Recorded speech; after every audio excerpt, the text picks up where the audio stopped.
You're listening to Inside the Locker Room with Wimp and Barry Sanderson on Tide 100.9 in Tuscaloosa. Days, highs around 90, and Sunday, mostly sunny, the high also at 90. I'm James Spann on the ABC 3340 Weather Center on Tide 100.9.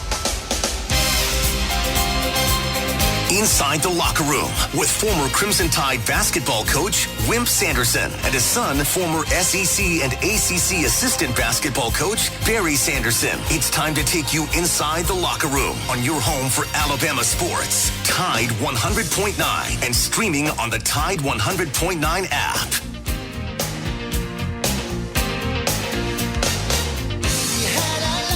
And good morning and welcome into a Thursday edition of Inside the Locker Room. Phone number for the show, all the shows here at Tide 100.9, 205-342-9904. If you want to get in on the show with us this morning, the X accounts at Locker Room 109, at Barry Sanderson, at Wimp Sanderson 1. I put a poll question up last night. I hadn't gotten a ton of votes, 78 votes. How do you feel about former President Trump attending the Bama versus Georgia game? Annoyed, excited, or who cares? Let's play. Right now, 32% annoyed, 32% excited, and 36% say who cares? Let's play. So it's kind of split down the middle there. So if you want to go to that Locker Room 109 and vote on that, we would appreciate that. And just trying to get the feel. Sounds like it's going to happen here. Before we get started, though, we want to thank Yellowwood, pressure-treated pine from Great Southern Wood. If it doesn't have the yellow tag on it, then believe me, you certainly don't want it. Go to yellowwood.com to find a dealer that is closest to you. We got Chase Brumfield behind the glass, spinning the records this morning. JC will join us at the bottom of the hour. Look forward to always visiting with JC. Good morning, Dad. How are you this morning? Pretty good. I'll run through this pretty quick. And I guess since Barry's having a hissy fit, everybody seems to, it don't really matter anymore because I ain't no good. I'll pick the blue plate towards the end of the show. Yeah, give me some. Yeah, congratulations. Chase, do a little. Find the applause. I don't want to applause from you or anybody else. Yeah, Chase, find the applause. Braves won 7-1. The Yankees are the first team to get in the playoffs. They're probably going to play my Cleveland Indians. I hope we beat the crap out of them. Tonight, App State, South Alabama play at 6:30 on ESPN. If you dive for football, I kind of am. 7.5 point favorite, I think. I think App State 7.5 point favorite. So South Alabama gets 7.5. I told you yesterday, but sometimes we have listeners that don't pay attention. Vols got a 10%. Give them a 10% increase in ticket sales, which is a dime on a dollar. But it makes a lot of money, I guess. So there you are. And Georgia schools are being able to pay their players. I said those two things yesterday. Florida is best wide out. They got enough problems playing Mississippi State over at Starkville. Neither one of them very good. Is out for the game. Wojciechowski is leaving ESPN. I say that only because he came in and interviewed Sonny and I for a big article, and at the end, it didn't go too good. But anyway, he's leaving to go to St. Bonaventure. If that interests you at all, probably doesn't. I'm talking about Alabama. I'll talk about Auburn in just a minute. Let's see. Let's see.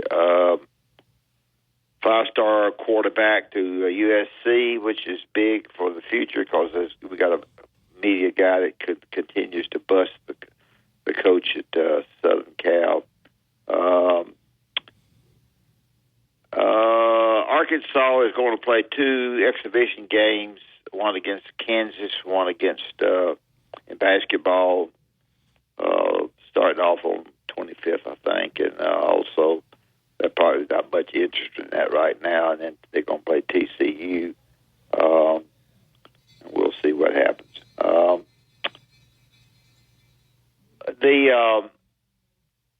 The deal where you're supposed to announce that who your injuries are by Garth, who got that going 3 days prior to the game, with the Arkansas-Auburn game coming up, and that's a little bit of a confusion to me.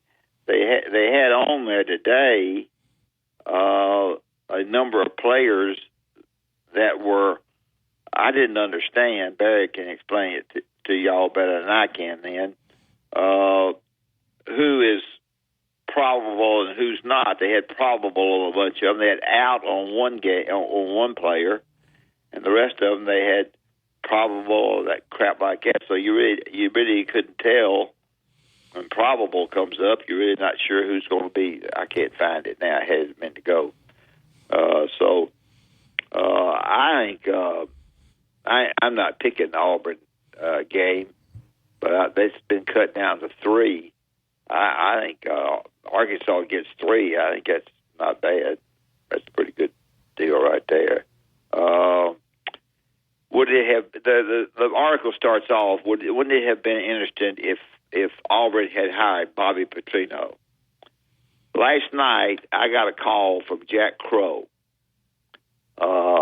just wanting to talk, and we talked. We'll have him on Tuesday, I think, and he said that he thought that Bobby Petrino, because he went through some things with Bobby Petrino when he was at Jacksonville, is the best play caller, or one of the best, if not the best play caller in college football.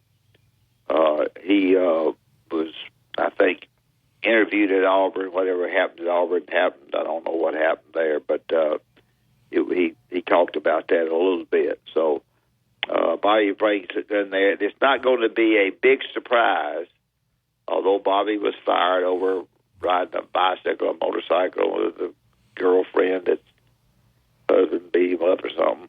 No, she was like a volleyball player on the volleyball team. Oh, I thought it was the guy riding the bicycle. Motorcycle. He had a little motorcycle wreck. Yeah, that's what I thought. I had a motorcycle in there. It's not bad to use it.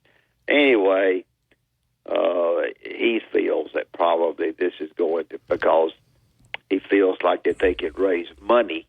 He's not cutting the guy. He likes the guy as the head coach now. And I'm not announcing anything because I know nothing. This is just radio talk that gets y'all listening, that there probably could be a change there, and Bobby could come back and get his job back. Whether that's true a lot or not, I have no idea. But it was interesting to know that Bobby was involved in 2004, I think it was, in becoming the Auburn coach. It didn't work out that way. That's about it. They're renewing the money giving to the people in the ACC so that Florida State and Clemson will stay there. And as I said yesterday, the Pac-12 over on the West Coast, Pac-10, whatever, Pac-12, whatever it is now, the teams that they're getting to go with Oregon State and Washington State are darn good. You won't like them, Fresno State. You'll think they're no good, San Diego State. They're darn good. They're hard to play. The name won't draw people probably, but they have 6 already, 4 there, and the 2 that are already there. So it'll be interesting to see. I thought it was very interesting to me what Tom Hart said yesterday about, because I'm interested always in committees that get in there and screw around with it, because I got screwed a couple of times and kind of get a better seed in basketball. So it's going to be interesting to see what happens there. That's enough. I don't have any. I wrote down a couple of things. Enough. Chase, he just talked the whole segment. Man, you didn't even get to talk. Right, well. Hey, Chase, how you doing, bud? Hey, Chase. Chase, can you play the applause? Can you get that applause going for me? Do you know how to do that? No, you don't. Yeah, there we go. So we just heard that the blue plate will be released today. Well, nobody cares. They do care. These people are tired of this Friday stuff. Well, I had your son, my grandson, call me yesterday and say to me, my coaches want to know what the game you're picking. He don't know the game you're picking this week. And I said, okay. Yeah, well, their coaches didn't. That's one coach that he's referring to. I'm going to smack him. He didn't even know we had a show here in town. So he hears you on another show. Jack was looking at him like he was crazy. So I know Chuck will be happy in this blue plate today. Chase, it'll be brought to you by the Chuck Norwood team, RE/MAX of Gulf Shores. You buying or selling? And Chuck Norwood's your guy. Been down there since 33 years. He knows it inside and out. Great investment properties. If you want to sell your property, he'll get you top dollar for that. I was with a guy in New Orleans, and we were watching the games, and he said he was from Gulf Shores. And I said, how about Chuck Norwood? He said, oh, he's the best down there. So there you go, 251-948-1212 or chucknorwood.com. All right, we'll go ahead and take the first break here. We got Philip holding. I don't even know where you're going on this blue plate. I have a feeling I got to look at one line. I got a slight suspicion maybe where you might go. But congratulations. Don't give it away because we lose our listeners. They're all dying to know since I'm over. Well, they didn't know it was out today, so we may need you can cut my guts out. You may need to put that out on social media, Chase, that the blue plate will be released later on today. So that will be, I'm sure that will have people be calling people all over the town. I got a couple of people mad at you right now, too. What? About what? That you hadn't hit a blue plate. Well, I can't. I thought I hit all three of them. I didn't hit any of them. I'm dumbing the red right. Even Doug's hit 3 games. Of course, he's bet 9. He's bet 9. He's bet 9 games and hit 3. As good as I am, he's 3 and 6. I'm 0. That's oof. I tell you what, now these people who pick these things, they ain't doing real good either. A lot of people are not. They ain't no. A guy by the name of Nick Saban ain't real good. Do y'all remember, Chase? I don't know if you jotted it down. Who did Abe pick last week? He called in on Thursday, and I was trying to remember if Abe hit his pick or not, and I could not remember who Abe. So you could compare Abe's to mine. Well, Abe was one of those that he had Tulane the week before. Do you remember who Abe picked? Yeah, Abe. No, I can't. Maybe call Chase if you're listening. Tell him who you picked. 2 minute truck. They're at 13:30. A&M ruined me. Who? A&M ruined me. They lost at Notre Dame and then won at Florida. Yeah. Stupid A&M. Yeah, but Florida? Like Stallings was coaching them. They couldn't beat the ground. Florida's trash. Anybody that would bet on Florida. I just got to tell you their best wideouts out now. They're going to Mississippi State. I know. 4 up. If they don't win that game, they may not win a game the rest of the year. And Urban Meyer said that ship has sailed. He is not going back, nor would they want him back at Florida. 2 minute truck. He didn't do that bad. No, he did good, but he just I don't know. 2 minute truck. If he does good against Alabama, they don't like it. 1330 Martin Road East. That's where you head out if you're going to pick up your boxes, your packing supplies. You want to get ready for this local, out of town, or out of state move, or do you just need to move stuff around the house? These guys will take the stress out of a stressful situation, and that is moving. You won't have to do anything. They'll handle it all. 205-247-5050 for the free estimates. 2 men in a truck. Movers who care.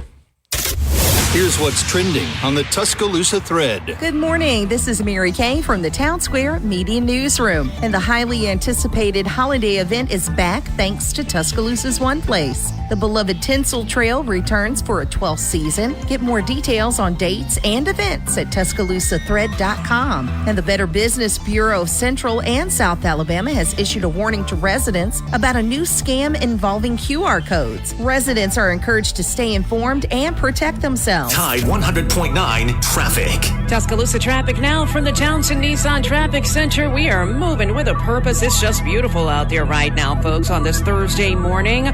We have got pretty non-existent delays on 359. You're traveling nice and smooth up and down. That's north and southbound. Between 15th Street and 2059. Also, you don't have to worry. The one-day hands-on driving school gives teens experience in car control through exercises that include emergency braking and skid recovery. Find a class near you at TireRack.com/survive. Road tripping, business travel, or bringing your car in for repairs. All great reasons to rent a Toyota at Tuscaloosa Toyota. You can rent the latest Toyota models for a day, a week, or a weekend. Every Toyota rental car comes with 24 hours roadside. At higher risk of landing in the hospital from RSV, and there are no prescription RSV treatments. Check eligibility and schedule your RSV vaccine at VaxAssist.com. Sponsored by Pfizer. Tide 100.9 Tuscaloosa weather. The sky partly to mostly sunny today. The high in the upper 80s at 88. Clear tonight, the low at 67. Tomorrow and Saturday, no change. Sunny both days, highs around 90. And Sunday, mostly sunny, the high also at 90. I'm James Spann on the ABC 3340 Weather Center on Tide 100.9. Want to jump into any of the shows? Call Tide 100.9 right now at 205-342-9904. Will somebody answer that damn phone? That's 205-342-9904.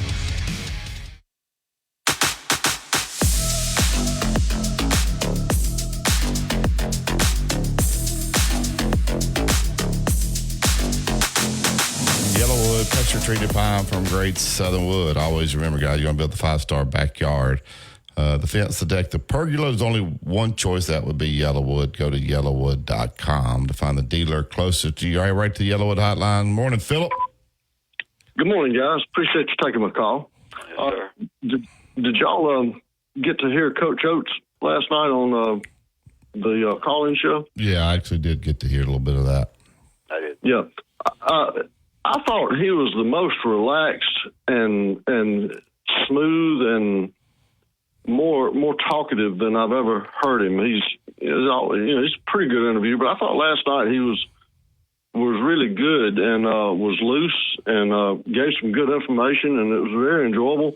And I thought Wrightsell was one of the best. Wrightsell was one of the best interviews of an Alabama athlete that's currently enrolled and playing that I've ever heard. Yeah, I thought Wrightsell sounded great. Very intelligent. Had a lot of good things to say, and it was interesting. I know Coach DeBoer, I guess, was out of town. I know he called in, and then of course they had Coach Oates come on at the end. So did you listen to the entire show, Phil? I listened to probably 85% of it, and Barry, I'd like to say this, and you're right. Coach DeBoer is such a positive guy regarding the team. I mean, he's a positive man, and he doesn't reflect any negativity to the public. He tries his best not to, and I think he does a damn good job. Do you miss? I don't want to stir any controversy up, but do you miss Eli? I like Eli's approach on that show. Do you miss Eli? Funny you should ask. I think, look, Barry, I don't want to stir up anything either, but to me, I've told this to my son and a few other people that care to listen to my boring stuff, but to me, he played that wrong. I think he still could have been a part of the media team in some way had he handled things a little bit better. And I just envision him doing some sort of a podcast or show from his deck called From Eli's Deck. And he gives a post-game and a little pre-game commentary that you can pull up on a podcast or you can listen to it on an app or whatever. But he could have still been part of the team. Yeah, I just miss his approach. I miss kind of his style. I just thought he was very good. I hadn't listened to the show much, but I don't know what happened behind the scenes on all that stuff. There's a lot out there that I'm not going to say what I heard, but it's. I'm just curious if you what you thought about that with Eli on there. So well, I think. I like Eli. Yeah. I like him, but I like Chris. I think Chris is a little bit more. You kind of want to engage with him a little bit, but I think he does a great job on the interviews. Yeah. That's me. Yeah. All right, Philip. You got any suggestion on the blue plate? He's going to release it today. Maybe you could change his mind. Any particular game you're looking at? I'm actually glad he's doing that on Thursday. That's because Gary does his picks on Friday. Mm-hmm. So I like that, but it tells me that maybe he's thinking about that Nebraska game tonight, Friday night. Maybe giving us something to think about. But I love it that he's doing it now. I'm looking at that Nebraska Illinois line. Interesting. 7.5. Nebraska at home against Illinois. Both teams 3-0. That'd be a big game. That's a huge game. Nebraska's 24, and I think Illinois is 22. Bielema's done a great job at Illinois. Brett Bielema, yeah. I think it was 2 years ago. They got off to a hot start. They were like 9-0. Am I mistaken? I'm not sure, but I think he obviously he did a good job with Wisconsin. For whatever reason, it didn't work at Arkansas. But He's always had a physical offensive line. I do know that. So I don't know what he's got in Illinois. But I think I'm going to take Tennessee something like 38-24 of Oklahoma. I'm going to go with Arkansas to beat Oklahoma, to beat Auburn. Similar type score, something like 38-28, something like that. Sounds good. Thank you, Philip. Well, thank you. I appreciate you a lot. Thank you. Coach Oates was on there. He said this would be the deepest team that he's had, so he's not running from the expectations. I guess they got a couple exhibition games, one against Wake Forest in Birmingham and then one against Memphis up in Huntsville. So those are a little bit different. You'll find out a little bit more than playing maybe one of these smaller non-Division I teams in those particular games. You like that approach, playing these bigger Division I teams in exhibition games? Yeah, I think that's great. I think you do that, you find out a little bit more about your team and your substitution pattern. And there's so many kids that you think are going to play well that maybe played well in practice, and you find out that game-wise they struggle, or the opposite. Some of them didn't play the opposite way, so they played poorly in practice and good in games. So we'll see. But I think, the team's going to be picked number one in the country, and so they should be very good. Yep. So we'll see as that goes through. All right, we'll go ahead and take the break here and give us a little more time with JC. We always get caught on the back end there with JC, and so we'll be able to do that. You listen to Tide 100.9, 1230 AM WTBC. It's the home of Alabama sports. Tide 100.9 traffic. Tuscaloosa traffic now from the Townsend Nissan Traffic Center. We are moving with a purpose. It's just beautiful out there right now, folks, on this Thursday morning. We have got pretty non-existent delays on 359. You're traveling nice and smooth up and down. That's north and southbound. Between 15th Street and 2059. Also, you don't have to worry too much. These changes within just a couple of days. Text support to 511-511. These statements have not been evaluated by the FDA. This product is not intended to diagnose, treat, cure, or prevent any disease. Tax fees may apply. Two-time state champion and two-time NIT champion Barry Sanderson breaks down the latest in sports on Inside the Locker Room on Tide 100.9.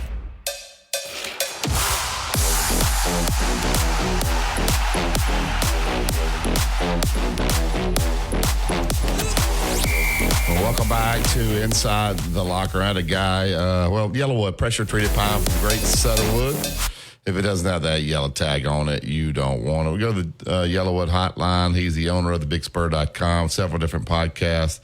JC, we're going to need your help today. Dad's blue plate is not doing well, and I have a guy that just told me that it was his 3-year-old daughter's birthday this weekend. And he is going to put $800 on Dad's blue plate. He's wanting to have her to have a good birthday. So we need to hit this blue plate this weekend. That little girl's not going to have a very good birthday. Well, all you got to do is just go opposite of what I say. But he expects you to pick the winner. So, JC. That's an unnecessary amount of pressure there. That's called pressure there now. A little 3-year-old girl's birthday. Man, that's harder than being a clown that makes balloon animals. Yeah. I mean, I think I'd choose clown and balloon animals. At least then you're not like pressuring. It's not financial pressure. Yeah. JC, what do we know about these teams in college football? One of the things we've talked about, or I have all week, is a lot of these, it's just so inconsistent. That's what's making this blue plate, I guess, so hard. You think, man, Florida State, surely they're not going to lose 3 in a row. So you bank on them to go out and win, and they lay another egg. So maybe the bad is really bad. But some of these teams in Georgia last week, that was surprising. What do you think the inconsistency comes from? I think it's a lot of things. I think first, and I say this a lot, and I'm not trying to bash my former industry at all as far as doing rankings. I love doing rankings, and you win some, you lose some, but people take it too seriously because we lived in a world for 17 years where the best program in the country, probably the most dominant run we'll ever see in the sport, in our lifetime signed the number one class every year. So everybody's like, well, that's the key to winning. Well, it's not that simple. Alabama was about way more than that. They took, like I said, the right 5 stars. They developed them. They had everything from, mental health to physical well-being to professional preparation. You had 5 stars playing on special teams. I mean, the amount of guys they passed on and didn't offer scholarships to as far as stars may be more than the stars that they actually signed. Yeah. And it was all because of Nick Saban. And so I think and at the same time, the recruiting industry grows and becomes mainstream. And so everybody's just kind of socialized or to believe it's like the hamster that hits the button for food. Well, this is what we need. Well, it's not that simple. And then you throw the transfer portal in there, and people are trying to rank the transfer portal based on high school ranking. And so you're like, well, Florida State has this great portal class. It fits in the country. Yeah, but did you really, evaluate this guy? Are you just kind of going off rep from high school and looking at stats? And so, nobody's sitting there watching all 22 game film, which is readily available from colleges, and evaluating the actual players when they do play. And some of them never have played. So I think we get this skewed idea. And the 2 big examples I have of it are Florida State, totally across the board. Because just like Arkansas basketball last year, Eric Musselman living and dying in the portal, it's like when you get a bad batch of tomatoes or something. You got a bad batch of players, and you saw what happened. Yeah. I mean, it was so bad he went to the SC. And so you look Florida State, and then, Oklahoma's offensive line, and we're going to find out more about them this weekend, but they lost 5 starters off their O-line and their quarterback in the portal. And everybody just assumed, well, they signed these guys from the transfer portal. And, the bottom line is when you on offensive line, you can't, it is more of a crapshoot at offensive line than anywhere else. And they're not they're not a bunch of them out there. All the good players get gobbled up. You're lucky to get 1, much less 5. And so, look at the Sooners. They've struggled blocking people up front. And so the media just assumes. The experts just assume, and then they have their favorites and their buddies, and so you get what you get, and everybody's shocked, but you shouldn't be, because the transfer portal now, without anybody legitimately digging in, and even then, football is a crapshoot. You just don't know how good your team is. It isn't, and it is a guess. And until the media coverage and the analysis of the sport catches up to all these changes, and until we're kind of, Nick Saban at Alabama is kind of in our rearview mirror, and we see it's going to go back to a different team winning it every year and stuff like that. I mean, the same 8 or 9, but they'll rotate it. Yeah. Then I think we're kind of stuck with not knowing what's going on. But I think it's fun. I think it's fun to have an unpredictable sport and a 12-team playoff, and you can have a lot of drama and big games and unexpected big games. So I think it's good for the sport on Saturdays, but as far as predicting it, it's very hard. Yeah, Yep. Well, I don't know. We had somebody on yesterday. We talked, and I'm a big guy on the committees. I think committees, because I got screwed 2 or 3 times in NCAA basketball tournament, ridiculous for me, that they scratch each other's back. And and I know it's too early to talk about that, but it's not going to be the most deserving. It's going to be the best. And the problem that you're going to have is 10, 11, and 12. You'll fuss down at the bottom, and that's where your Auburn's going to be. I think as it stands right now, and not because we're down here, the SEC is going to overrun the 12. There's a possibility that there could be as many as 5 from the SEC of the 12. Pac-10 or 12 is gone. Big 8, as I used to call them now, the Big 12, whatever they are, and I just think we could go down. My question to you is, am I right or wrong about that? Is it going to be as many as 5? And kind of the same, same question that Barry had, a little bit different. Yeah, it's going to be interesting because, and with the SEC number you mentioned specifically, the Northern Illinois Huskies, that's going to end up being a bad loss. I don't even think they're the best team in the MAC. I think Toledo is, and so they're not even going to win their conference championship. Notre Dame's got that loss, and see, Notre Dame kind of is a space eater because they're there. They're not in a conference, so they're after the top 4 that get in. You know, they're shooting for that number 5 in that home game. Well, with that loss, and then they may drop another one. I mean, Louisville could beat them at home. So Southern Cal out there, you know, you just never know with Marcus Freeman, and so they're probably out, and they don't know it. The ACC has been very lackluster so far, especially with Florida State being down. Miami's good, and Clemson's got a glide path. And so the question becomes, what if Clemson beats Miami and they're in, but Miami's sitting there at 12-1? You know, you're probably going to take 2 from the ACC.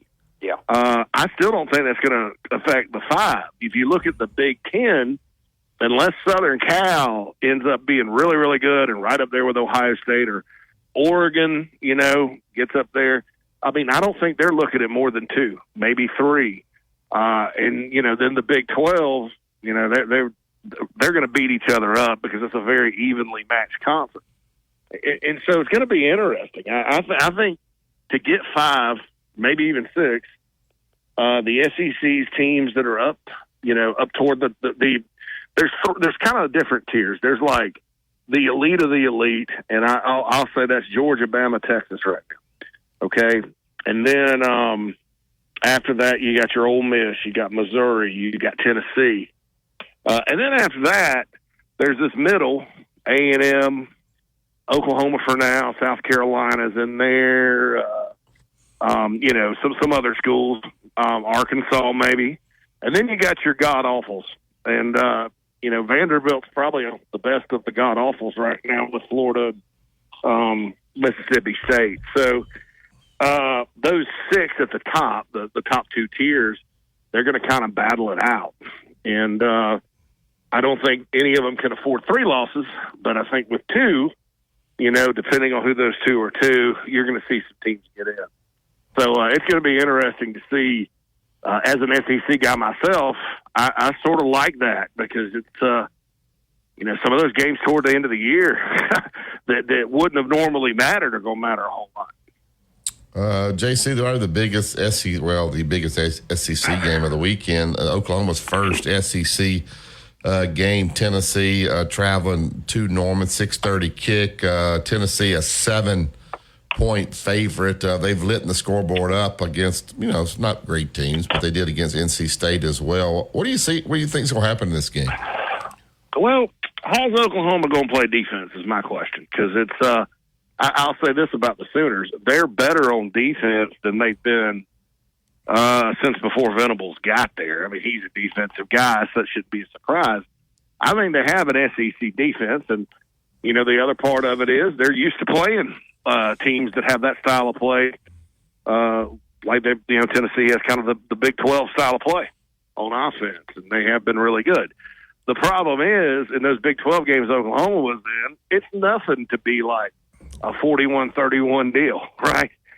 Oklahoma needs to have to block Tennessee's D line because Tennessee's going to try to light them up, and they go 3 deep. They're deep up front, and they love to send pressure and stuff. So that's the key for Oklahoma. And I think with all these storylines, Heupel's going back where he was fired. It's his alma mater.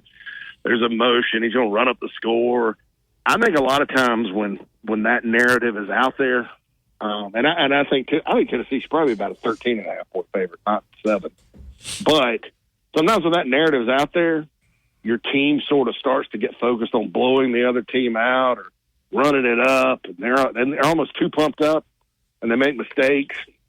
And a lot of times it ends up being a lot closer than anybody realizes. You know, this whole notion that Tennessee's going to go out there and blow them out could work against Tennessee. I personally think, just talking football here, analyzing the 2 teams, it should not be close.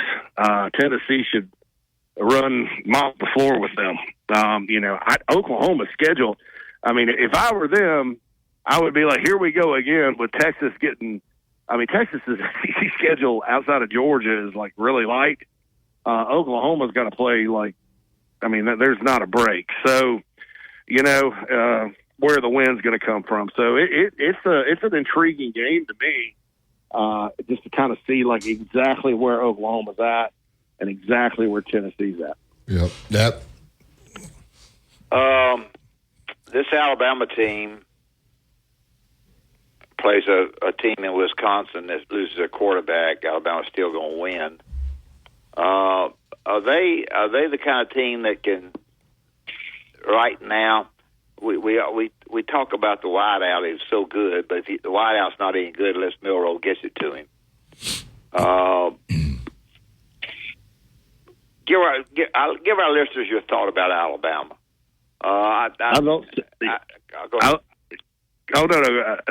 Saturday they look like Alabama. They did what Alabama does. They go in, hostile environment, all that good stuff. Now, I told you about Wisconsin last week. I think they've screwed the pooch, so to speak, with the what they're trying to do on offense. I mean, and then when your quarterback gets hurt, you really can't do anything on offense. They're a ground and pound program, and they need to get back to that.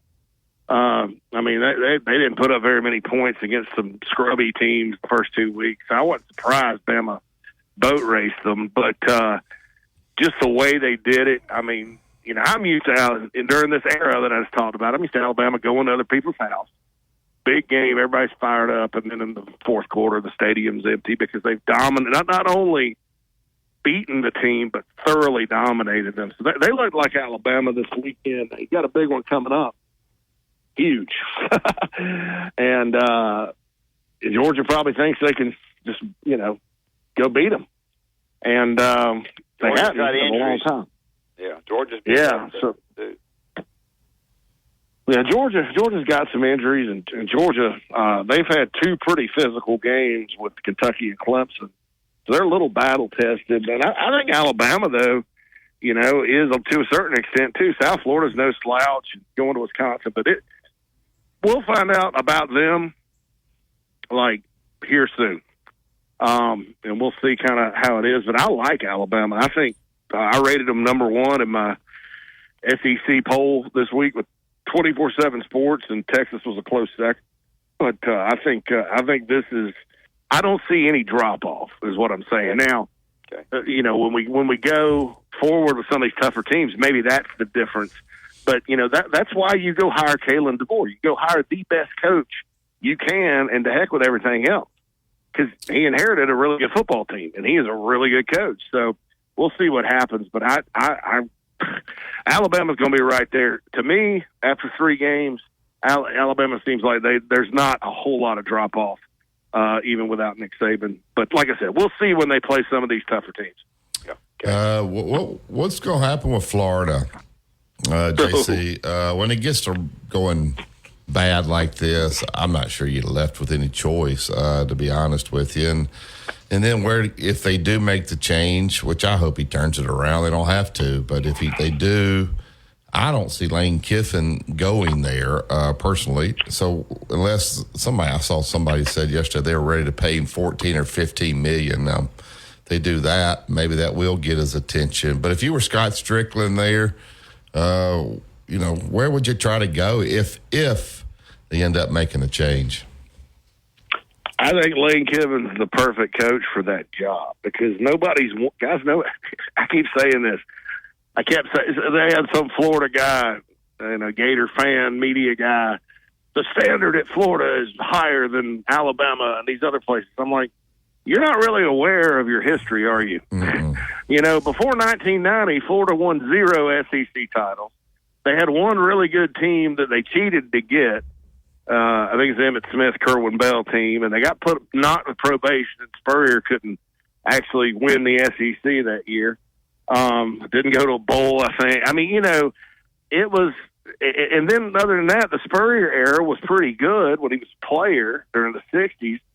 And they won. You know, this is an unprecedented streak of losing seasons. But think of the coaches they've gone through. And they've just tried everything. They've tried 3 former Saban assistants. They've tried Dan Mullen, the Urban Meyer assistant, they keep cycling through.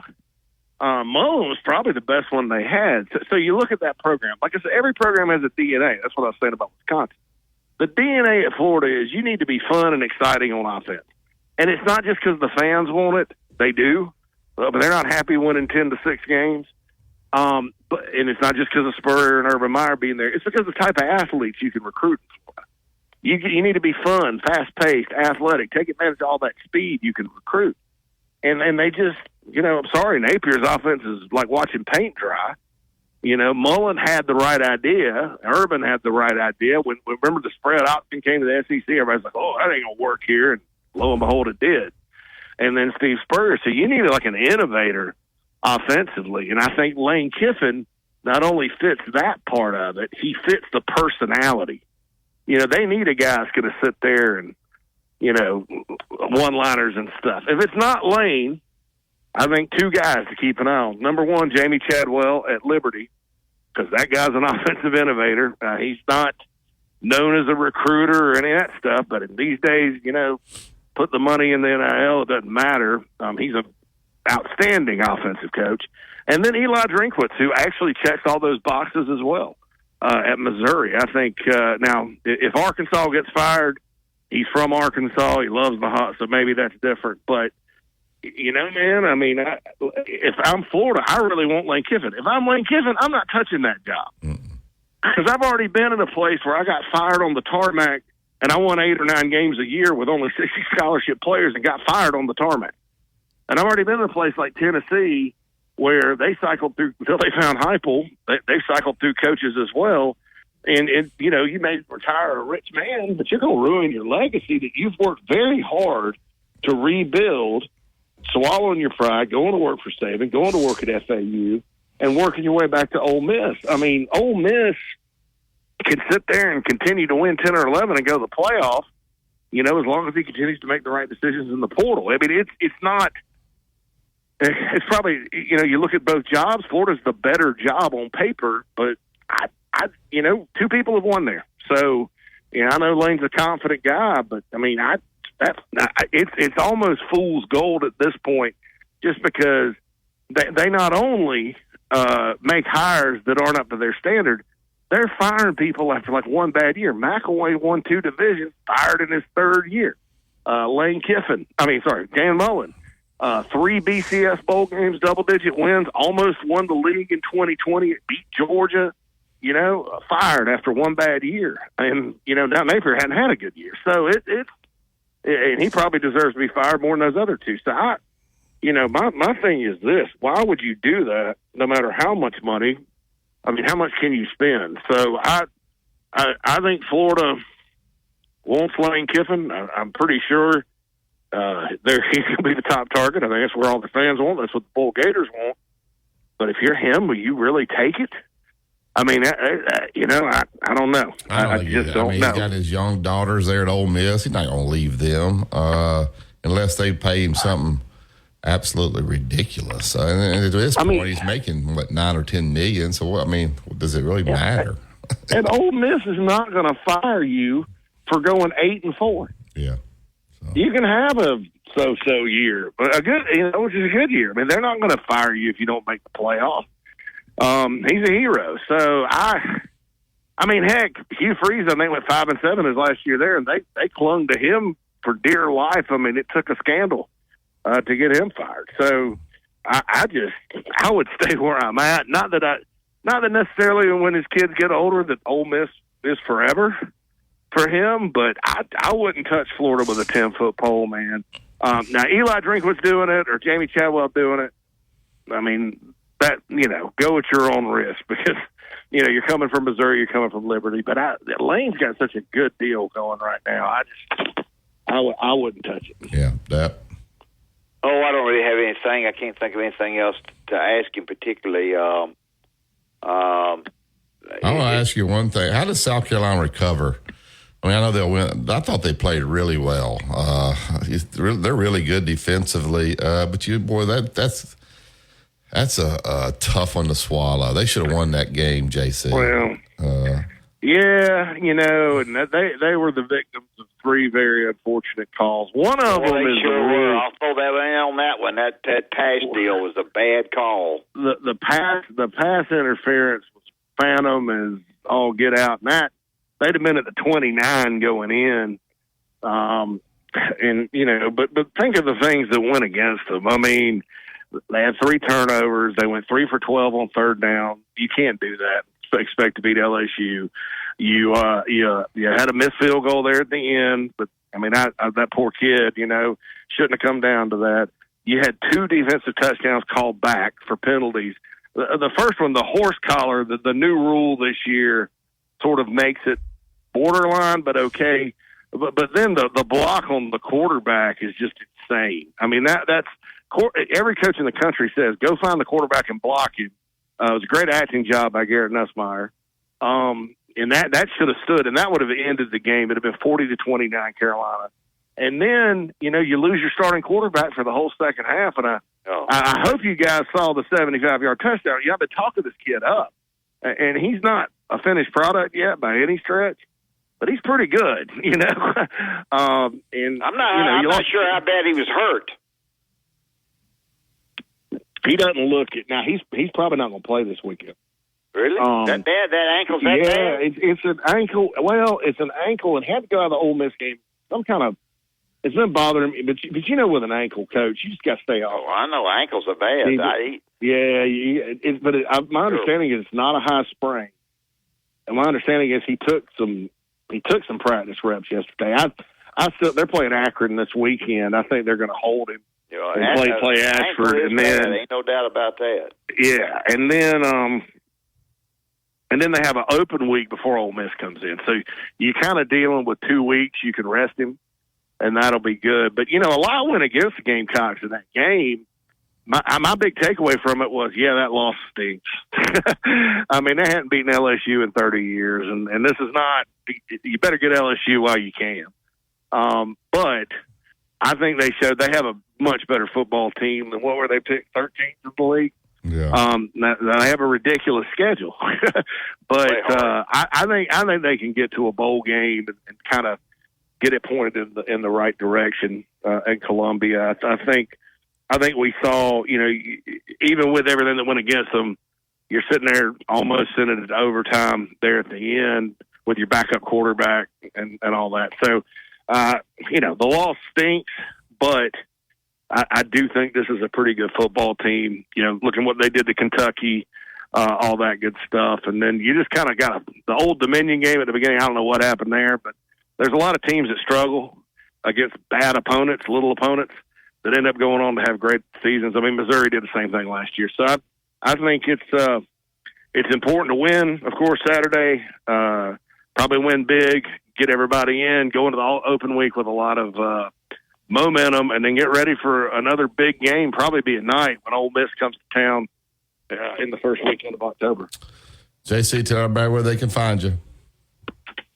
Go download the Chief Sports app on Chief Sports Network app on iTunes, also on Google Play for Android or iPhone. Check out the JC and Morgan podcast. Go to jcmorgan.com.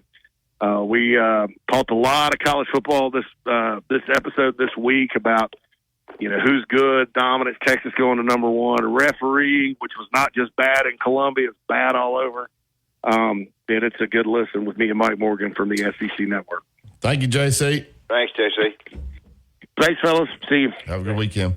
All right, there's JC. We appreciate him being on with us. All right, we want to take this top of the hour break, open up the phone lines here in the second hour, 205-342-9904. Also, the Blue Plate specials coming later on in the 8 o'clock hour. I have a good feeling he's going to hit this one, Chase. That guy that's got that little girl, he needs it too. So I think we're going to. That guy's got that little girl, needs to get out and get a job, buy her something. He's got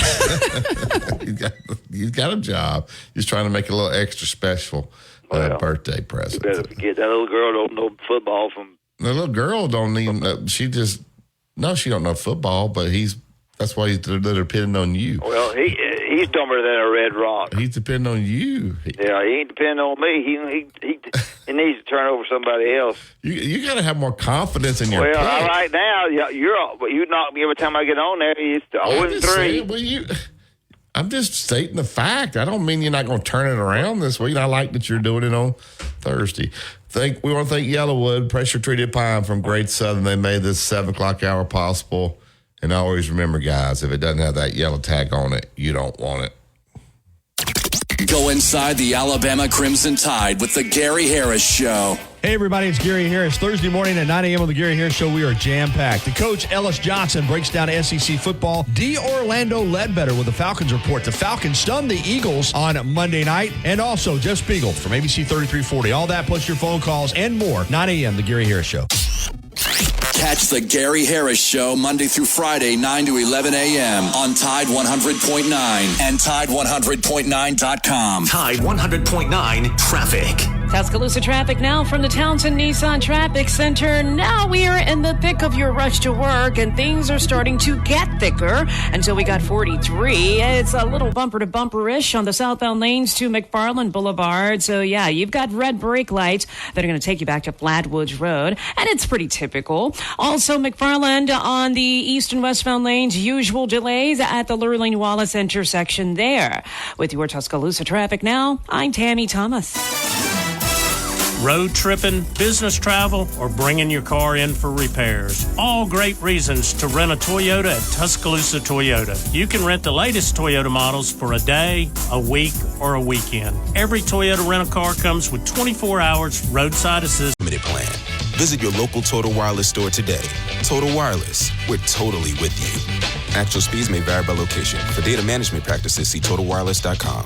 WTBC Tuscaloosa and W265CG Tuscaloosa, a Town Square media station. Tide 100.9 and streaming on the Tide 100.9 app. From the Fox Sports Studios in Los Angeles, here's Eddie Garcia. Check out Major League Baseball's playoff race. We've got 10 days left in the regular season. The Brewers beat the Phillies 2-1. Milwaukee becomes the first team to clinch a division title. They win the NL Central for a third time in 4 years. Yankees over the Mariners 2-1 in 10 innings. New York clinches a playoff spot with that win.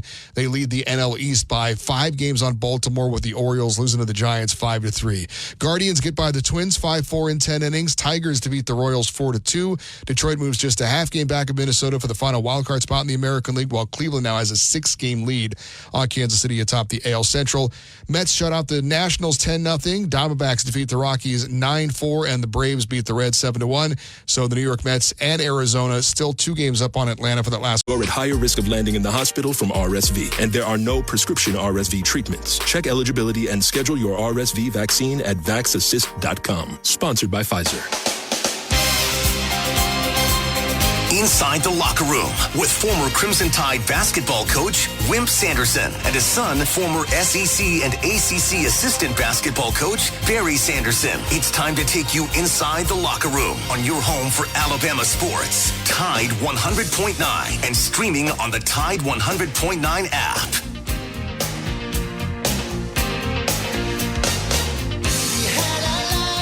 And good morning. Welcome back to the second hour of Inside the Locker Room. Allstate Insurance agent Andrew Kniffer. He'll help us kick off this 8 o'clock hour. You're looking for home, life, auto, whatever you need. Andrew and his staff are there, ready, waiting for you. They're out at 4705 McFarland Boulevard, Suite 3 over in Northport. Give them a call today. They can put a quote together, email it right there to you, 205-722-9201. They are the best. Andrew Kniffer, Allstate Insurance. All right, get to the Andrew Kniffer hotline. Go to Birmingham and get Tony in. Good morning, Tony. Hi, Tony. Y'all doing all right? Yes, sir. How are you? Okay. Doing good. Guys, I heard JC talk about the Florida job. I actually honestly think they're going to target the cats in South Florida. I think his offense obviously is what Tennessee does, and I think it'll fit in perfect with what Florida wants to do. He's obviously a pretty good coach. I mean, he's got Alabama's number for some reason, but not that we came close to losing, but still. And then also something else, Coach. Do you feel good about Oklahoma, or are you dancing around that game a little bit? Yeah, I'm dancing around it. Yeah, it's dancing around. I know I've been knowing what I was going to do since Wednesday. Oh, okay, excellent. Yeah, and I know that Oklahoma lost a lot, but they've also got some injuries up front from the guys that are there. I know all about them. Oklahoma's in trouble. I know all about them. Okay. I know they lost 5 offensive linemen. They're good. Heupel's coming back is big. I know all that stuff. There are about 3 games that were very interesting to me, and I'll talk about them in a few minutes. What's y'all's take on Auburn, Arkansas?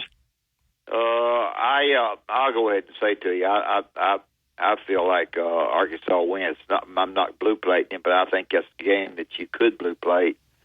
I think Arkansas wins the game myself. I do too. Yeah, I'm leaning towards Arkansas. You get 3, I think, right now. If you take Arkansas, I think they can run the ball. We'll see how this quarterback plays. I just don't like the direction right now. I don't like how Hugh Freeze how he's handling that program. They're going to have a rough year. Yeah. That's what I was going to say, Coach. If they don't win this one, they're going to have another losing season. And guys, that's Vanderbilt type level. That'd be 4 in a row. Oh, they could lose. If they lose this one, they could lose like 5 in a row.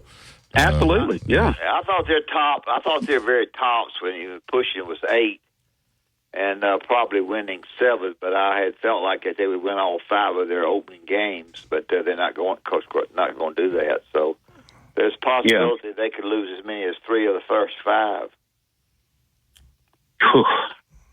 Well,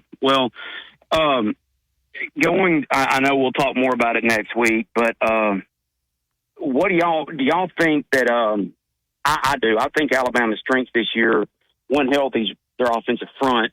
How do you think they're going to hold up against Georgia? Yeah. I think good. I think Alabama's got another good chance to beat Georgia. I think Georgia is beat up. I think Georgia will come in but do some things different than they've been doing them probably on both sides of the ball. And they will get to Milroe or deter him some more so than anybody on the team. I just don't know if they're quite in a position to be quite as good as they have been. And Alabama playing at home with Milroe, if they can figure out, of course, the running game is Alabama's not bad. They showed that at the Wisconsin game. It's good. I would lean a little bit towards Alabama in this game. I just Tony, you think Kirby, you give him this long, will he be able to take Ryan Williams away? Everybody's letting him run wide open. We're going to find out how good Ryan Williams is. It's a double-edged sword, Coach. That's a great question. To me, it's a double-edged sword because if you try to double him or bracket him, what that does is it opens up passing lanes in the middle, which Milroe hadn't hit extremely well, but he hadn't really thrown a lot of them. But what I think they're going to do, they're going to play him a lot like they did last year. They're going to blitz the outside edges, try to make the pocket for him, more like a horseshoe look. And I think they're going to keep 1 or maybe 2 spies on him so he can't just take off through the middle.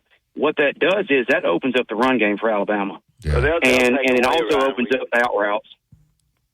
They'll take him away. So I don't think he's going to be running wide open against Georgia like he has been in these other games. And he seems like it's almost like the only guy we really want to throw to. Well, they're going to take that away now. Or they're going to try to take it away. Maybe they can't. Maybe the guy's that good. But I remember that one year Alabama got beat by Alabama's had Georgia's number, no doubt. Mm-hmm. But the one year they did beat Alabama, it looked like they had 18 people on the field, in that particular game. I think this will be a lower scoring game than people think. Do you think this will be a defensive slugfest? I think people thinking these teams are going to score big numbers. I don't know about that. Well, and you brought up a good point too. If they do shut down Ryan Williams, if he continues to look Ryan Williams' way, he's going to have to, a lot of quarterbacks aim from the door. He's going to have to aim for the keyhole. And because they are going to swallow him up. But we have other receivers. He's just got to look to them. I expect us to do a little bit more motion. I expect us to open up the playbook a little bit more to see what kind of defense they're in. And I think a lot of people are underestimating that 15-second clock where the coaches can communicate. I'm surprised I hadn't seen, we hadn't seen Alabama use more of a hurry up to try to get set on the ball to see what the defense is doing so the coach can still say, okay, this is your read here. that would help Milroe out a lot because he's not Tua and he's not, Bryce Young. He doesn't go through his progressions quickly as those two guys did, but those are generational type quarterbacks as well. Yeah, I like Kalen DeBoer's demeanor. I think that team went into Wisconsin. They were very businesslike, and they went in there and they whooped that tail. And I think this team will be very businesslike. They won't be too high. When Georgia comes in here, he has a pretty level demeanor. He'll have them peaking at the right time. I think this he maybe comes across as laid back. I think he knows what he's doing. I think these guys will be ready, man, when it comes. Well, I got a question. One other question for y'all, and y'all can both comment on this. I was talking to a buddy of mine about this a couple of days back. Do y'all think that I think that Saban, when he was here, I think Coach Saban put a lot of prowess on the LSU game. And when Georgia became, Georgia, when Kirby got there, a lot on Georgia. Do y'all think that he kind of coached tight against teams like Auburn? Because, guys, Auburn should not have been on the field with Alabama last year. They shouldn't have been on the field with them in 2021. And it seems like we go to Auburn and we basically find ways to try to lose the game. And do y'all think in y'all's mind that he coached the team a little tight, or did he coach a little bit harder against LSU? I mean, I'm trying to understand. I know that's Auburn's Super Bowl. Don't get it twisted. I know that. But it was also LSU's for a while, and it's also Georgia's now. So that's just a question I had for y'all to kind of try to explain that, how we can look. I mean, think about it, guys. Last year it took 4th and 31 to beat Auburn, and we go to Georgia, the number one team, and beat them, and I thought beat them fairly convincingly.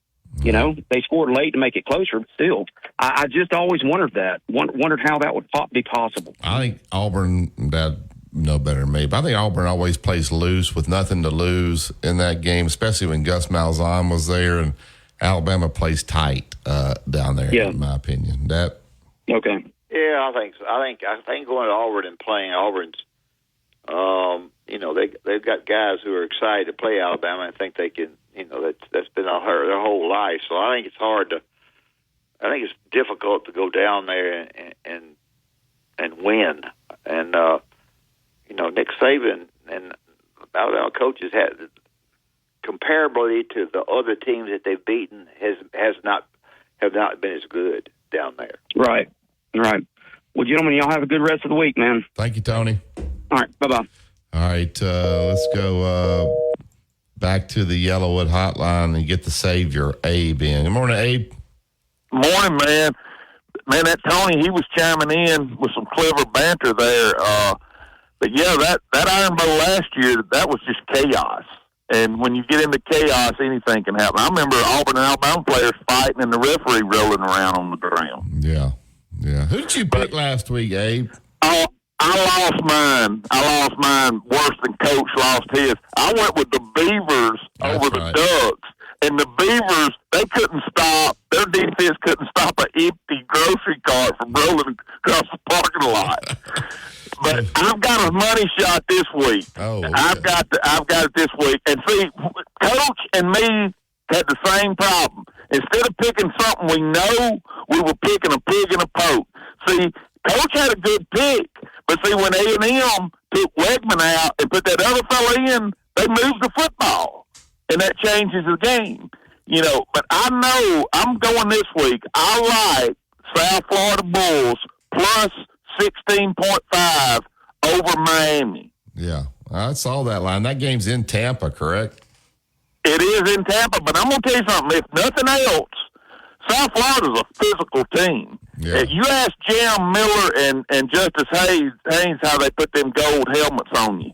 and they're a physical team. And that quarterback, he ain't no technician, but he ran it 23 times on us, and they got a good running back. So, hey, like Coach says, you're taking a chance any pick you make. Hey, that Cam Ward is good for Miami. Yeah. And their quarterback. And, a good passer, you can do everything right.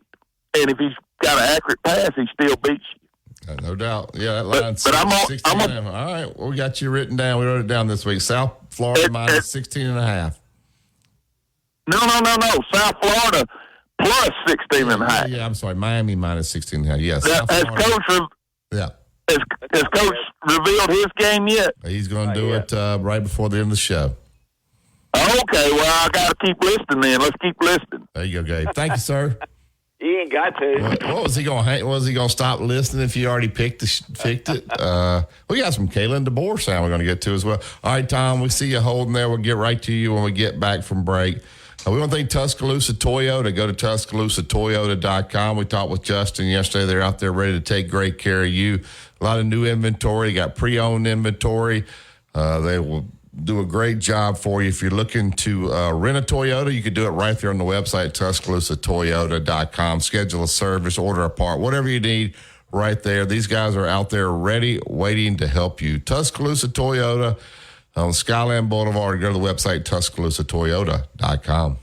Tide 100.9 traffic. Tuscaloosa traffic now from the Townsend Nissan Traffic Center. Happy Thursday to you. We are looking at pretty much typical slow and go traffic in the typical spot. So, where? McFarland Boulevard, of course, as you travel in both the east and westbound lanes between Watermelon and 43. You've also got a bunch up right there at the Lurleen Wallace intersection, and that's going to affect you. Of summer. Damn straight. New album Rise and Fall available now.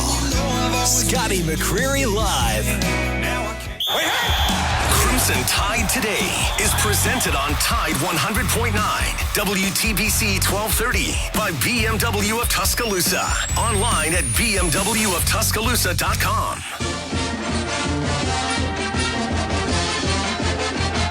From the University of Alabama, this is Crimson Tide Today. It's a daily update on Bama sports, and it's brought to you by The Good Feet Store.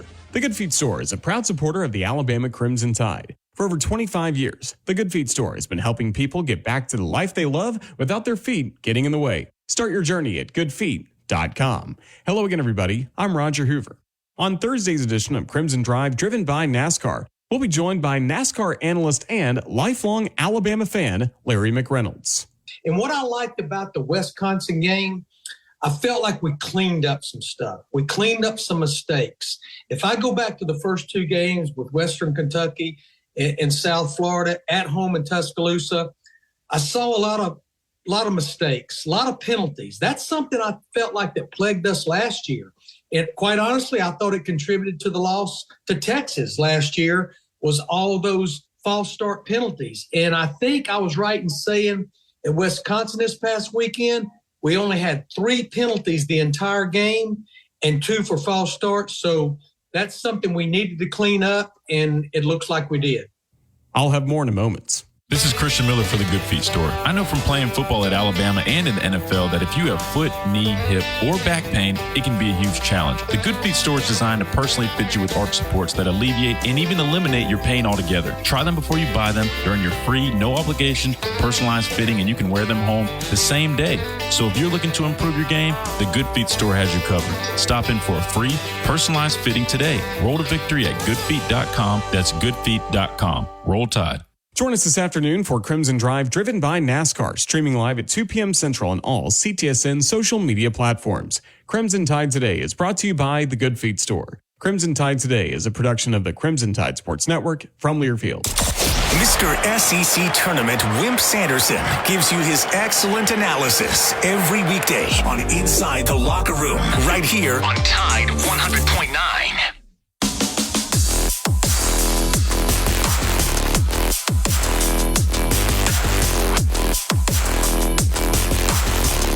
Welcome back to Inside the Locker Room, right up to the Yellowwood Hotline. Get Tom in. Good morning, Tom. Hey, Tom. Morning, Barry. Morning, Coach. How are y'all? We're good. How are you, man? Okay. I'm doing good. Thanks for asking. You know, I thought JC had some really, he does every week, but he had some really good points. And I wanted to discuss this with y'all this morning, the Florida job. Yeah. And I agree with him. I just think that's not a good job. Yeah, it's a lot of money. It's no doubt. But which job in the SEC is not a lot of money? I mean, you can catch your mew pretty quick if you get hired as a head coach in the SEC, right or wrong. Right. And, you know, I agree with him when he said that Lane Kiffin could stay at Ole Miss and have quite the legacy for a college coach if he chose to, and I think that's the right choice. But one thing I wanted to bring up to y'all is what I'm hearing through the newspaper grapevines is the coach at Washington is on their radar to be hired as the head coach, the guy that replaced Coach DeBoer. Yeah, he came from Arizona. He was at Arizona and went to Washington. Right, but the article I read in the New York Post, the greatest newspaper in all of the whole world, and the greatest newspaper in the history of newspapers, they said that he has Florida ties because he worshipped at the altar of Steve Spurrier, and he would crawl from Washington to Gainesville to get that job so he could see Steve Spurrier every day. And so you got that in the mix, and I'm not bunking anything anybody else has brought up, but South Florida's coach ain't going to get that job. I can tell you that now. I think you're right. I don't think the guys that they made that mistake with Billy Napier. I just and I also, Coach, I want to ask you this: Florida, to me, is the equivalent of Indiana. Look at Indiana at basketball. You know, basketball was so huge in Indiana. Yeah. Coach Knight was the only guy that's ever been able to do anything at Indiana. Yeah. And, you know, some places are just like that. They're not, you know, there's one, maybe two coaches that can go in there and have success. And Florida, I think, is equal to Indiana in that respect. Do you agree or disagree with that? So. I think it's a good comparison. I think it's probably a good comparison. I think it's I think if this is the case with a guy from Washington, that Steve will have something to do with it because he's going to lean on the AD. I don't know if it's a good choice or not. I have no idea. I don't think the Florida job's as good as everybody says it is, unless you can win the battle of recruiting in Florida. But I think if the guy is a Steve Spurrier guy and Steve likes him, that he'd have a shot. Now, whether that's the right shot or not, I'm not sure. Well, he graduated from Florida in '98, but he's been in the NFL for a long time, and he was the offensive quarterback coach at New England in 2020. Then he went to Arizona. He was there from 21 to 23, and now he's at Washington. His name's Jed Fish is his name, so I don't know. Yeah, that's him. Yeah. I could not remember his name to bring that up, but you're exactly right, Barry. And that resume is what they were talking about in the article I saw. The dadgum train's about, I barely made it. But I see you. Don't try to beat that train. Trains are undefeated. Barely is good. Yeah, the trains are undefeated, Tom. I know, but I beat him today. But anyway, that's some of the things that I was thinking about when JC was talking about that Florida job, and it's fascinating, Coach, when you look at it from the Indiana They've got a new president. One that the president's going out, and you and coming in. That's a big factor. They've got an athletic director who did pick a basketball coach from California, or whatever, when he got him. And it's he's a little bit on the hot seat. They've got a lot of confusion from the very top, the president, all the way down to the basketball coach, and it's. You got an athletic committee that'll be split on you.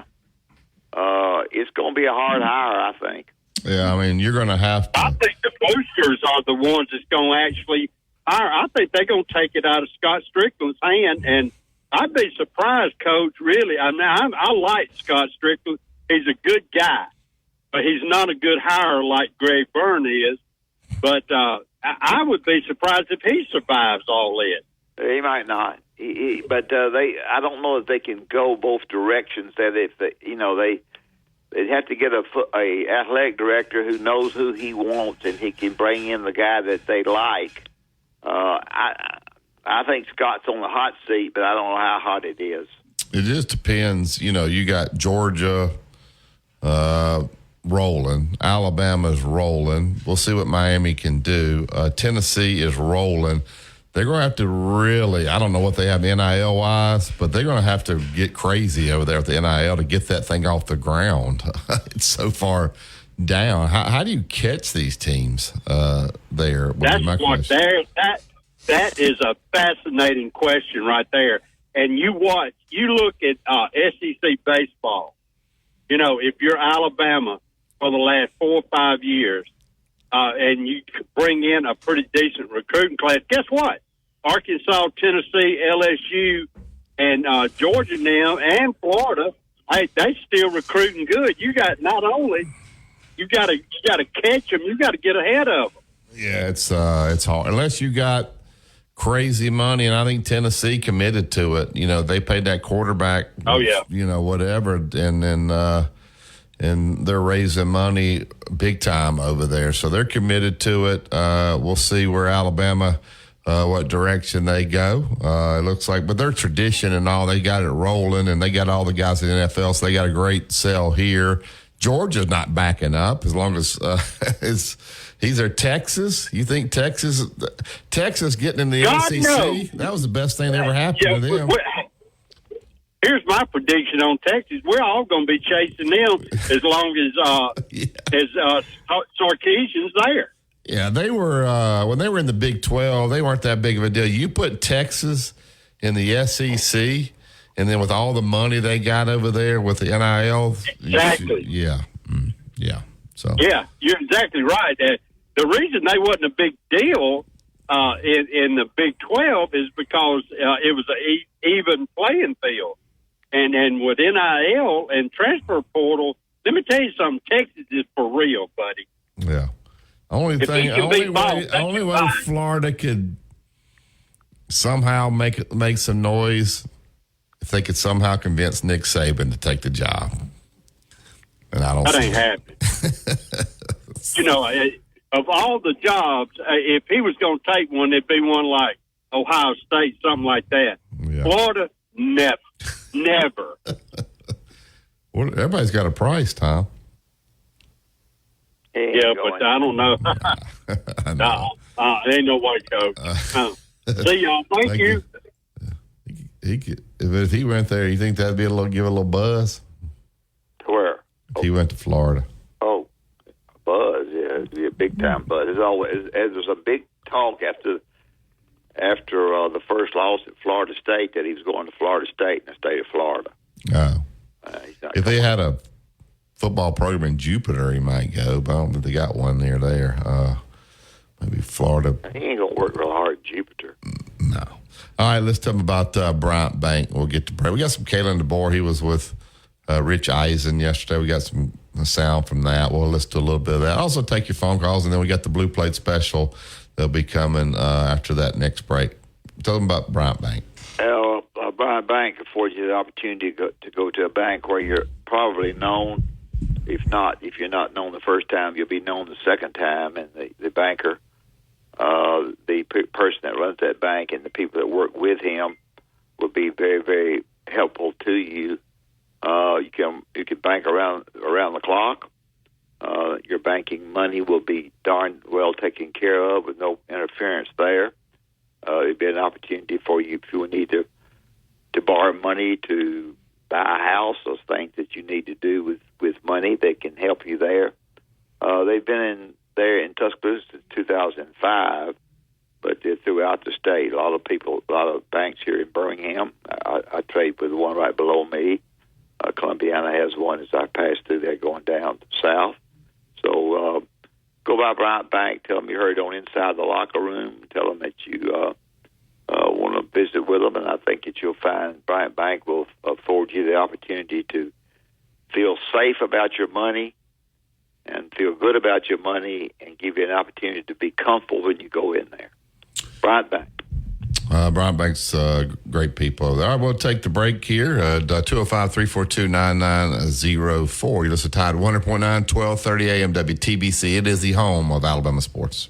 Tide 100.9 traffic. Tuscaloosa traffic now from the Townsend Nissan Traffic Center. Happy Thursday to you. We are looking at pretty much typical slow and go traffic in the typical spot. So, where? McFarland Boulevard, of course, as you travel in both the east and westbound lanes between Watermelon and 43. You've also got a bunch up right there at the Lurleen Wallace intersection, and that's going to affect you both. It's the Tide Tailgate Show on 95.3 The Bear and Tide 100.9 WTBC 1230. Roll Tide.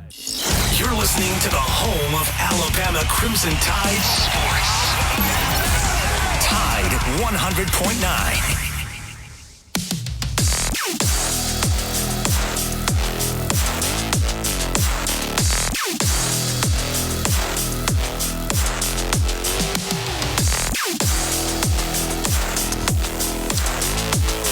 Inside, all right, Kalen DeBoer was on the Rich Eisen show yesterday. Chase pulled some clips about that from that interview. Let's go to this first clip there. Kalen DeBoer explaining how long it took him to get used to the title of being the head coach at the University of Alabama.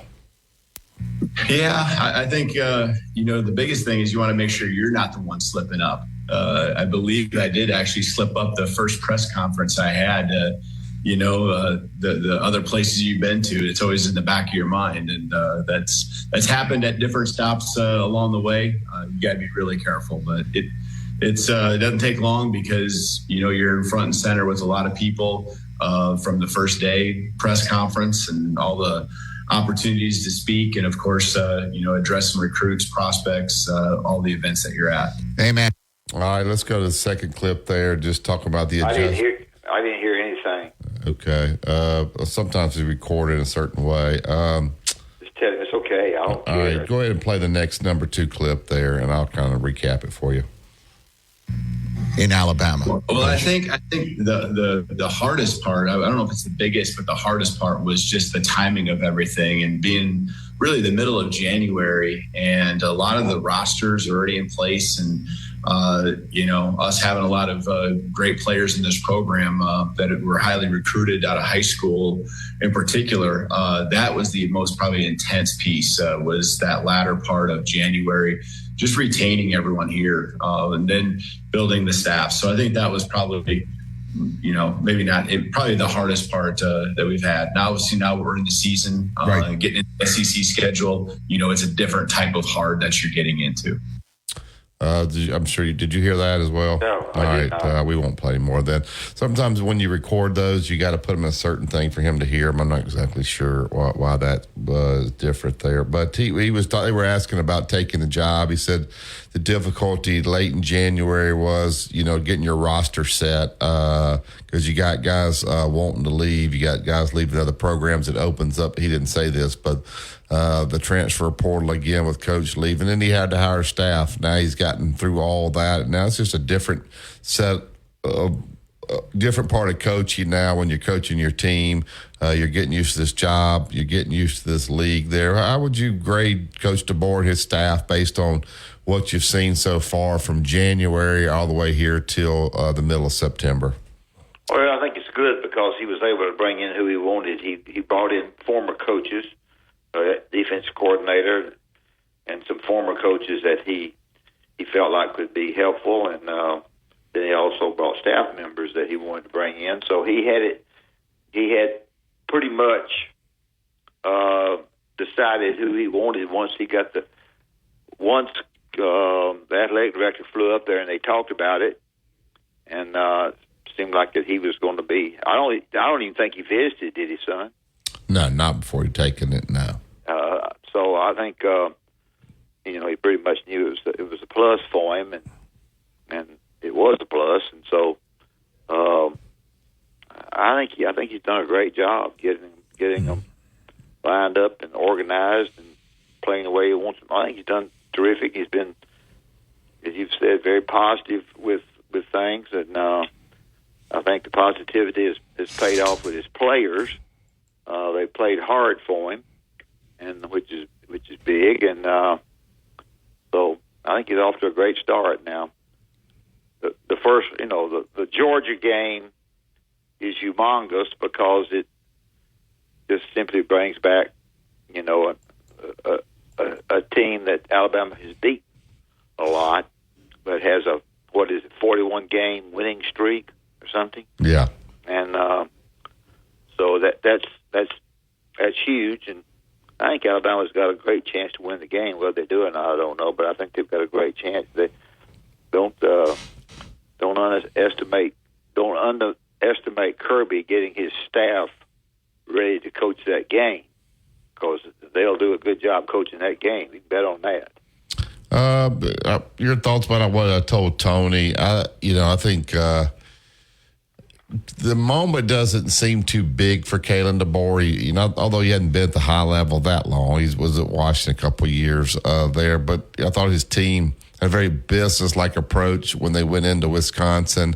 I don't think he's going to be a rah-rah guy and get them all jacked up as this Georgia game. I think it's going to be very business-like. They're going to be ready to play. They're going to be very disciplined, I think, in this game with their approach to it. You don't see a lot of talking. He just seems like a guy that's an even-kill guy. I think that helps you in a game like this. Yeah, I think the Shepherd guy will be excited and ready to play, because the guy that was on our show I thought he was terrific. I think and I think you need some of those guys that are excited around you. I think it helps you. Your personality and their personality sometimes doesn't mesh, and that's good. So we'll see. But this will be will this be a Georgia team, Barry, that's not quite as good as past Georgia teams or not? I think it's too early to tell. I think the quarterback did not play well against Kentucky. I don't think Georgia's given up a touchdown all year. So I don't know why people think this is going to be a real high-scoring game. Maybe it will. But I think we'll see about Ryan Williams. He's been running wide open against some of these teams. I just don't think Kirby Smart, they'll figure out a way to you might complete some passes to him, but it's not going to be the ones where he's standing there with nobody around him. I don't think. Now, if he can do that against Georgia, then he is some kind of special. So we'll see. They'll know something about the swarm defense because he's a defensive guy, and he'll know how to attack it. And he and Mike Bobo will get in there together with their staffs, and they'll decide how to attack the swarm, because they will know every cotton-picking move, what hurts the swarm, everything about it. And I think that's to have a defensive guy like that who knows the defensive stuff of the other guys doing and knows how to attack it is certainly a plus for Georgia. Yeah, I think Womack actually did meet with Saban. I don't know if it was about Georgia. And I'm sure they'll pull all the films of all the games where Alabama and Georgia's played, because Kirby's probably not a guy that's going to change that much. I know he's got different coordinators from all the years that they play, but they'll study those films. I'm sure they're probably studying a lot of those films in the summer about what Alabama did to hurt Georgia and vice versa. So it should be a great game. There'll be a lot of hype about it. I'm sure game day is going to be here. They'll announce that on Saturday, but they're coming here. So Coach Saban will be out there on the quad. It's going to be such a zoo here in Tuscaloosa. Game day, Coach Saban's going to be on that set. You're going? We were supposed to go down to the quad down there. So, congratulations. But it's going to be an absolute, if I don't rip my house, it's going to be an absolute zoo here in Tuscaloosa. And then I guess Katie Britt confirmed that the president will be coming. So that will make it even crazy. I'm sure he won't roll in until right as the game starts, but just trying to get in and out of that stadium, I don't know. Well, he'll roll in a little bit before that. Think? Yeah. I don't know how much more, but he won't wait right till the game starts. He wants to get in and get him a good hot dog and get a program. Yeah. Yeah. Shake the hands of the right people. Yeah. All right, we'll take the break. We'll get back. We'll have Dad tell you about a couple of games he looked at, and then we'll make him make the official Blue Plate Special Pick brought to you by Chuck Norwood and the Chuck Norwood team down in Gulf Shores, Orange Beach. Buying or selling, these are your guys. ChuckNorwood.com, 251-948-1212. You listen to Tide 100.9, 1230 AM, WTBC. It's the home of Alabama sports. Go inside the Alabama Crimson Tide with the Gary Harris Show. Hey, everybody, it's Gary Harris. Thursday morning at 9 a.m. on the Gary Harris Show, we are jam-packed. The coach, Ellis Johnson, breaks down SEC football. D. Orlando Ledbetter with the Falcons report. The Falcons stunned the Eagles on Monday night. And also, Jeff Spiegel from ABC 3340. All that plus your phone calls and more. 9 a.m., the Gary Harris Show. Catch the Gary Harris Show Monday through Friday, 9 to 11 a.m. on Tide 100.9 and Tide100.9.com. Tide 100.9 traffic. Tuscaloosa traffic now from the Townsend Nissan Traffic Center. Oh, don't you just love mornings like this? Happy Thursday to you. It is clear across the area right now. We have nothing more than your typical slow and go traffic in the typical spot. So, you know where that is. If you travel every day, McFarland, both east and westbound between Watermelon and 43. Our coverage begins at 3:30 on your home for Alabama football. Presented in part by BMW of Tuscaloosa and by Pearl River Resort in Choctaw, Mississippi. Tide 100.9 Tuscaloosa weather. The sky partly to mostly sunny today. The high in the upper 80s at 88. Clear tonight, the low at 67. Tomorrow and Saturday, no change. Sunny both days, highs around 90. And Sunday, mostly sunny, the high also at 90. I'm James Spann on the ABC 3340 Weather Center on Tide 100.9. Inside the Locker Room with Wimp and Barry on your home for Alabama sports. Tide 100.9 and streaming on the Tide 100.9 app.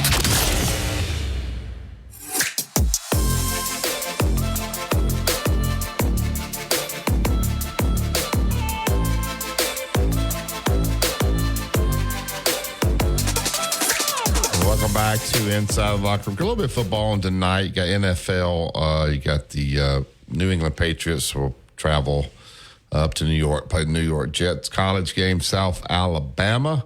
1-2 takes on App State. That game is in Boone. App State's 7-point favorite in that game. I don't think that's the direction Dad's going, but maybe it is. Maybe that's why he's picking it today. But several games over the weekend, though. Alabama, Auburn does have a home game against Arkansas. There's some pretty interesting SEC games out there, I guess. But talk about a couple of games you looked at and there where you ended up going.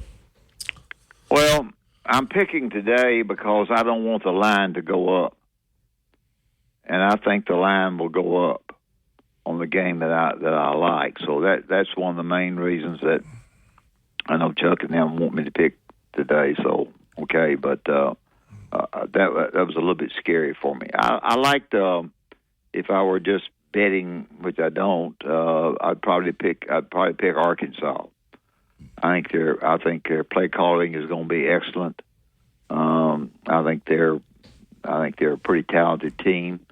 I think quarterback. I think they got a better transfer or quarterback than Auburn has gotten thus far. So I would have picked Arkansas. The other game that I liked was Boston College and Michigan State.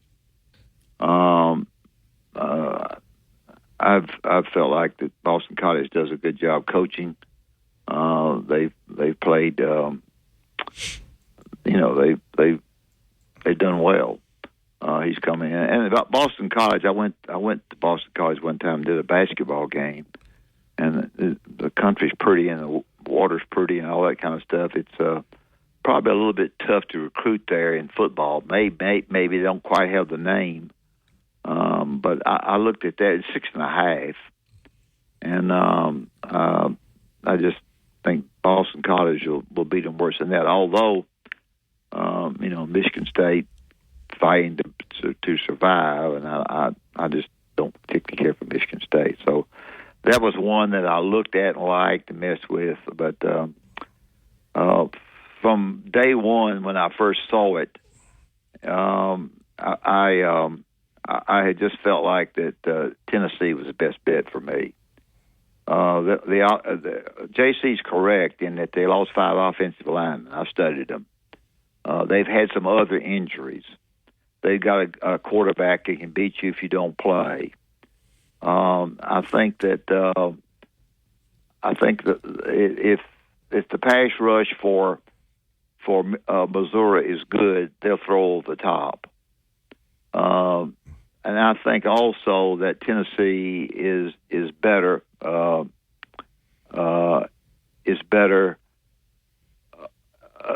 Overall, I just think that they're smarter, they're better. They want to run the score up, and I know the hype was going back, and maybe that's not a big deal. To some degree, a little bit it is. It'll be talked about by his players that are playing hard for him, and the other factor is that Tennessee, even though that Josh is coming back, I think they like to run the score up. There's some teams that back it off and let you breathe. And they're scoring 71. They're at 48 and something. There's twice that I almost picked them, and the line was so high that I felt like I was scared to pick them, so I didn't. But they buried the line every time. This is about as good, and as I said in the very beginning, I felt like that the line is going to go up. And so, therefore, based on that, I think it's going to go to 10 or something like that. And it's not going to go down. So that's one of the reasons that I went ahead and did what I thought was the right thing to do, although I haven't been very good. I've lost with A&M twice, so I studied about as good as I can. I looked at it. They looked at all the games. They are hard to pick. The South Florida deal that Abe picked is a good pick. I looked at it some, but they're hard to pick. They're hard. If you're a gambler, you have a difficult time. I think more so than ever before for some reason. I'm not sure why that is, but there are some games that runaway games that I'm scared of runaway games a little bit. So with the injuries that Oklahoma has had, I know they're good defensively, and I do think also, and I'll close, that I think that Tennessee's better defensively than they've been. I think they've improved defensively. I think they worked hard on it. I think they're a solid team. Nobody that listening to our show likes Tennessee. That's fine, and I like them in this game.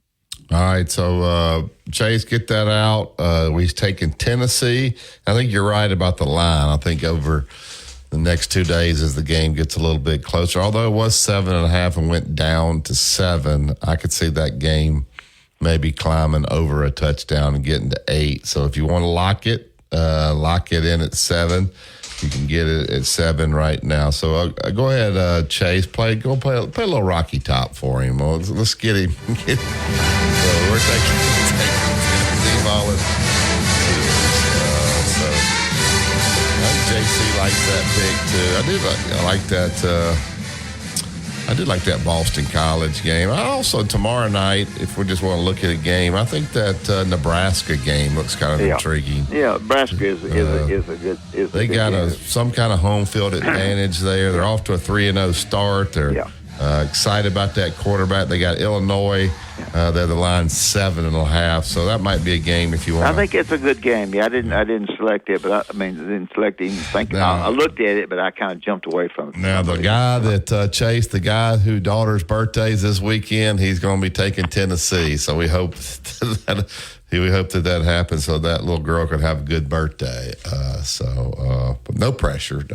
So, all right. And Gary's got his picks today. No, it's tomorrow, right? He's got his picks tomorrow. That was one of the reasons why one guy said that Gary cooled off a little bit. He bragged that first week, and then he's been quiet in the last 2 weeks.